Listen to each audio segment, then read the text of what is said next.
ओम गंगणपते नमः। आप सभी का मेरे चैनल पर बहुत बहुत स्वागत है। इस वीडियो में हम सकट चौथ की कहानी सुनेंगे, जिसे तिलकुटा चौथ भी कहा जाता है।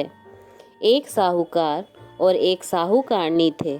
वह धर्म पुण्य को नहीं मानते थे। इसके कारण उनके कोई बच्चा नहीं था। एक दिन साहूकारनी पड़ोसी के घर गई। उस दिन सकट चौथ था। वहाँ पड़ोसन सकट चौथ की पूजा करके कहानी सुना रही थी। साहूकारनी ने पड़ोसन से पूछा, तुम क्या कर रही हो? तब पड़ोसन बोली कि आज चौथ का व्रत है, इसलिए कहानी सुना रही हूँ। तब साहूकारनी बोली, चौथ के व्रत से क्या होता है? तब पड़ोसन बोली, इसे करने से अन्न, धन, सुहाग, पुत्र सब मिलता है। तब साहूकारनी ने कहा, यदि मेरा गर्भ रह जाए तो मैं 1.25 सेर तिलकुट करूंगी और चौथ का व्रत करूंगी। श्री गणेश भगवान की कृपा से साहूकारनी के गर्भ रह गया, तो वह बोली कि मेरे लड़का हो जाए तो मैं 2.5 सेर तिलकुट करूंगी। कुछ दिन बाद उसके लड़का हो गया, तो वह बोली कि हे चौथ भगवान, मेरे बेटे का विवाह हो जाएगा तो मैं 5.25 सेर का तिलकुट करूंगी। कुछ वर्षों बाद उसके बेटे का विवाह तय हो गया और उसका बेटा विवाह करने चला गया, लेकिन उस साहूकारनी ने तिलकुट नहीं किया। इस कारण से चौथ देवता क्रोधित हो गए और उन्होंने फेरों से उसके बेटे को उठाकर पीपल के पेड़ पर बैठा दिया। सभी वर को खोजने लगे, पर वो नहीं मिला। हताश होकर सारे लोग अपने अपने घर को लौट गए। इधर जिस लड़की से साहूकारनी के लड़के का विवाह होने वाला था, वह अपनी सहेलियों के साथ गणगौर पूजने के लिए जंगल में दूब लेने गई। तभी रास्ते में पीपल के पेड़ से आवाज आई, ओ मेरी अर्धब्याही। यह बात सुनकर जब लड़की घर आई, उसके बाद वह धीरे धीरे सूख कर कांटा होने लगी। एक दिन लड़की की माँ ने कहा, मैं तुम्हें अच्छा खिलाती हूँ, अच्छा पहनाती हूँ, फिर भी तुम सूखती जा रही हो, ऐसा क्यों? तब लड़की अपनी माँ से बोली कि वह जब भी दूब लेने जंगल में जाती है तो पीपल के पेड़ से एक आदमी बोलता है कि ओ मेरी अर्धब्याही। उसने मेहंदी लगा रखी है और सेहरा बांध रखा है। तब उसकी माँ ने पीपल के पेड़ के पास जाकर देखा, यह तो उसका जमाई है। तब उसकी माँ ने जमाई से कहा, यहाँ क्यों बैठे हो? मेरी बेटी तो अर्धब्याही कर दी और अब क्या लोगे? साहूकारनी का बेटा बोला, मेरी माँ ने चौथ का तिलकुट बोला था, लेकिन नहीं किया, इसलिए चौथ माता ने नाराज होकर यहाँ बैठा दिया है। यह सुनकर उस लड़की की माँ साहूकारनी के घर गई और उससे पूछा कि तुमने सकट चौथ का कुछ बोला है क्या? तब साहूकारनी बोली, तिलकुट बोला था। उसके बाद साहूकारनी बोली, मेरा बेटा घर आ जाए तो 2.5 मन का तिलकुट करूँगी। इससे श्री गणेश भगवान प्रसन्न हो गए और उसके बेटे को फेरों में लाकर बैठा दिया।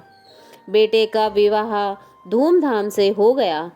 जब साहूकारनी का बेटा एवं बहू घर आए, तब साहूकारनी ने 2.5 मन तिलकुट किया और बोली, हे चौथ देवता, आपके आशीर्वाद से मेरे बेटे बहू घर आए हैं, जिससे मैं हमेशा तिलकुट करके व्रत करूंगी। इसके बाद सारे नगरवासियों ने तिलकुट के साथ सकट व्रत करना प्रारंभ कर दिया। हे सकट माता, जैसे आपने उनकी भूल चूक को क्षमा किया, वैसे हमें भी क्षमा करना।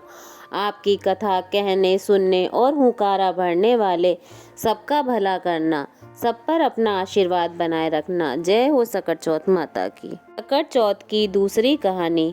एक शहर में देवरानी जेठानी रहती थी। देवरानी गरीब थी और जेठानी अमीर थी। देवरानी हमेशा गणेश जी का पूजन और व्रत करती थी। देवरानी का पति जंगल से लकड़ी काटकर बेचता था। देवरानी घर का खर्च चलाने के लिए जेठानी के घर काम करती थी और शाम को बचा हुआ खाना लेकर जाती थी। महा महीने में गणेश जी का व्रत सकट चौथ देवरानी ने रखा।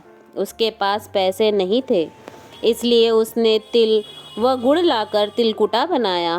पूजा करके तिल चौथ की कथा सुनी और जेठानी के यहाँ काम करने चली गई। सोचा शाम को चंद्र को अर्घ्य देकर जेठानी के यहाँ से लाया खाना और तिलकुटा खाएगी। शाम को जब जेठानी के घर खाना बनाया तो उसकी जेठानी का व्रत होने के कारण सभी ने खाना खाने से मना कर दिया। तब देवरानी ने जेठानी से बोला, आप मुझे खाना दे दो जिससे मैं घर जाऊं। इस पर जेठानी ने कहा कि आज तो किसी ने भी अभी तक खाना नहीं खाया, तुम्हें कैसे दे दूं? तुम सवेरे ही बचा हुआ खाना लेकर जाना। देवरानी उदास मन से घर चली आई। देवरानी के घर पर पति, बच्चे सब आस लगाए बैठे थे कि आज तो त्यौहार है, इसलिए कुछ पकवान आदि खाने को मिलेगा। लेकिन जब बच्चों को पता चला कि आज तो रोटी भी नहीं मिलेगी तो बच्चे रोने लगे। उसका पति भी बहुत क्रोधित हो गया और कहने लगा कि सारा दिन काम करके 2 रोटी नहीं ला सकती तो काम क्यों करती हो। पति ने गुस्से में आकर पत्नी को कपड़े धोने के धोवने से मारा। धोवना हाथ से छूट गया तो पाटे से मारा। वह बेचारी गणेश जी को याद करती हुई रोते रोते पानी पीकर सो गई। उस दिन गणेश जी देवरानी के सपने में आए और कहने लगे, धोवने मारी, पाटे मारी, सो रही है या जाग रही है? वह बोली, कुछ सो रही हूँ, कुछ जाग रही हूँ। गणेश जी बोले, भूख लगी है, कुछ खाने को दे। देवरानी बोली, क्या दूँ? मेरे घर में तो अन्न का एक दाना भी नहीं है।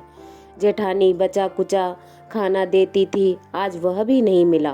पूजा का बचा हुआ तिलकुटा छीके पर पड़ा है, वही खा लो। तिलकुटा खाने के बाद गणेश जी बोले, धोवने मारी, पाटे मारी, निमटाई लगी है, कहाँ निमटे? वह बोली, यह घर पड़ा है, जहाँ इच्छा हो निमट लो। फिर गणेश जी बच्चे की तरह बोले, अब कहाँ पोंछूं? नींद में मग्न अब देवरानी को बहुत गुस्सा आया कि कब से तंग किए जा रहे हैं। सो बोली, मेरे सर से पोंछो, और कहाँ पोंछोगे? सुबह जब देवरानी उठी तो यह देखकर हैरान रह गई कि पूरा घर हीरे मोती से जगमगा रहा है। सिर पर जहाँ विनायक जी पोंछनी कर गए थे, वहाँ हीरे के टीके बिंदी जगमगा रहे थे। उस दिन देवरानी जेठानी के यहाँ काम करने नहीं गई। बड़ी देर तक राह देखने के बाद जेठानी ने बच्चों को देवरानी को बुलाने भेजा। जेठानी ने सोचा, कल खाना नहीं दिया इसलिए शायद देवरानी बुरा मान गई है। बच्चे बुलाने गए और बोले, चाची चलो, माँ ने बुलाया है, सारा काम पड़ा है। देवरानी ने जवाब दिया, अब उसकी ज़रूरत नहीं है, घर में सब गणेश जी के आशीर्वाद से भरपूर है। बच्चों ने घर जाकर माँ को बताया कि चाची का तो पूरा घर हीरे मोतियों से जगमगा रहा है। जेठानी दौड़ती हुई देवरानी के पास आई और पूछा, यह सब कैसे हुआ? देवरानी ने उसके साथ हुआ वो सब कह डाला। घर लौटकर जेठानी अपने पति से कहने लगी, आप मुझे धोवने और पाटे से मारो। उसका पति बोला, हे भली मानस, मैंने कभी तुम पर हाथ भी नहीं उठाया, मैं तुम्हें धोवने और पाटे से कैसे मार सकता हूँ? वह नहीं मानी और जिद करने लगी। मजबूरन पति को उसे मारना पड़ा। उसने ढेर सारा घी डालकर चूरमा बनाया और छीके पर रखकर सो गई। रात को चौथ विनायक जी सपने में आए, कहने लगे, भूख लगी है, क्या खाऊं? जेठानी ने कहा, हे गणेश महाराज जी, मेरी देवरानी के यहाँ तो आपने सूखा तिलकुटा खाया था, मैंने तो झरते घी का चूरमा बनाकर आपके लिए छीके पर रखा है, फल और मेवे भी रखे हैं, जो चाहे खा लीजिए। बाल स्वरूप गणेश जी बोले, अब निमटे कहाँ? जेठानी बोली, उसके यहाँ तो टूटी फूटी झोपड़ी थी, मेरे यहाँ तो कंचन महल है, जहाँ चाहो निमट लो। फिर गणेश जी ने पूछा, अब पोंछूं कहाँ? जेठानी बोली, मेरे ललाट पर बड़ी सी बिंदी लगाकर पोंछ लो। धन की भूखी जेठानी सुबह बहुत जल्दी उठ गई। सोचा घर हीरे जवाहरात से भर चुका होगा, पर देखा तो पूरे घर में गंदगी फैली हुई थी, तेज बदबू आ रही थी। उसके सिर पर भी बहुत सी गंदगी लगी हुई थी। उसने कहा, हे गणेश जी महाराज, आपने यह क्या किया? मुझसे रूठे और देवरानी पर टूटे। जेठानी ने घर की सफाई करने की बहुत कोशिश की, परंतु गंदगी और ज़्यादा फैलती गई। जेठानी के पति को मालूम चला तो वह भी बहुत गुस्सा हुआ और बोला, तेरे पास इतना सब कुछ था, फिर भी तेरा मन नहीं भरा। परेशान होकर चौथ के गणेश जी से मदद की विनती करने लगी। गणेश जी ने कहा, देवरानी के जलन के कारण तूने जो किया है यह उसी का फल है।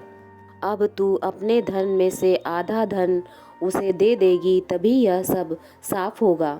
उसने आधा धन बांट दिया, किंतु मोहरों की एक हांडी चूल्हे के नीचे गाड़ रखी थी। उसने सोचा किसी को पता नहीं चलेगा और उसने उस धन को नहीं बांटा। उसने कहा, हे श्री गणेश जी, अब तो आप अपना बिखराव समेटो। वे बोले, पहले चूल्हे के नीचे गड़ी हुई मोहरों की हांडी सहित ताक पर रखी 2 सुइयों के भी 2 हिस्से कर। इस प्रकार गजानन ने बाल स्वरूप में आकर सुई जैसी छोटी चीज का भी बंटवारा किया और अपनी माया समेटी। हे गणेश जी महाराज, जैसे आपने देवरानी पर कृपा करी वैसे सब पर करना। कहानी कहने वाले, सुनने वाले और हुंकारा भरने वाले सब पर अपनी कृपा करना, किंतु जेठानी को जैसी सजा दी वैसी सजा किसी को मत देना। सब पर अपनी कृपा दृष्टि बनाए रखना, सबकी मनोकामना पूरी करना। बोलिए सकट चौथ महाराज की जय।